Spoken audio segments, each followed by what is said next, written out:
नमस्कार मित्रांनो, हे बघा मला खूप गाडी शिकणारे जे नवीन विद्यार्थी असतात ते विचारतात की एक व्हिडिओ हँडब्रेकचा बनवा तुम्ही, आम्हाला हँडब्रेक कसा काढायचा आणि कसा लावायचा याच्याविषयी योग्य माहिती नाही आहे, तर हा व्हिडिओ फक्त मी तेवढ्यासाठी बनवतोय। तर हे बघा, हा आपला गाडीचा हँडब्रेक आहे। आता तो लावलेला आहे, म्हणजे ज्यावेळेस मी गाडी चालवणार त्यावेळेस हा मला काढावा लागेल।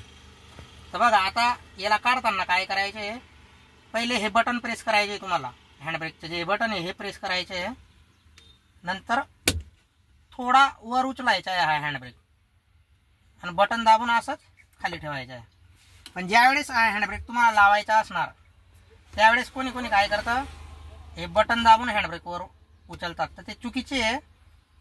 कारण की तुम्ही जर बटन दाबून हे हँडब्रेक वर उचलला तर तो पूर्णपणे लागत नाही, त्याच्यानंतर असा अपूर्ण लागतो तो। हे बघा, आता तो पूर्ण लागलेला नाही, कारण की बटन दाबल्यामुळे तो व्यवस्थित लॉक झालेला नाही आणि लागलेला नाही।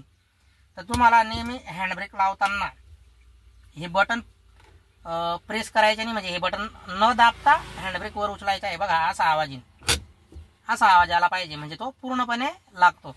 पण तुम्ही जर असं बटन दाबून त्याला वर केला तर तो अपूर्ण लागतो, म्हणजे अर्धवट लागतो। त्याच्यामुळे हँडब्रेक लावताना नेहमी हे बटन तुम्हाला न दाबता पूर्ण हँडब्रेक वर उचलायचा आहे, आणि तरच तो व्यवस्थितपणे लागतो, नाही तर तो लागत नाही। पण त्याच्यानंतर तुम्हाला हँडब्रेक काढताना अतिशय म्हणजे अवघड वाटतं ते हँडब्रेक काढताना। कोणी कोणी काय करतं, हँडब्रेक असा दाबतं खाली, तर ते तसा नाही निघत मित्रांनो। तर हे बघा, हे बटन प्रेस करायचे तुम्हाला हँडब्रेकचं, ते बटन प्रेस केल्यानंतर हलका वर उचलायचं आहे आणि मग पूर्णपणे खाली ठेवायचं आहे। तर अशा प्रकारे तुम्हाला हँडब्रेक लावताना बटन न दाबता वर उचलायचं आहे आणि काढताना हे बटन दाबून हँडब्रेक थोडा वर उचलून मग खाली ठेवायचं आहे। धन्यवाद।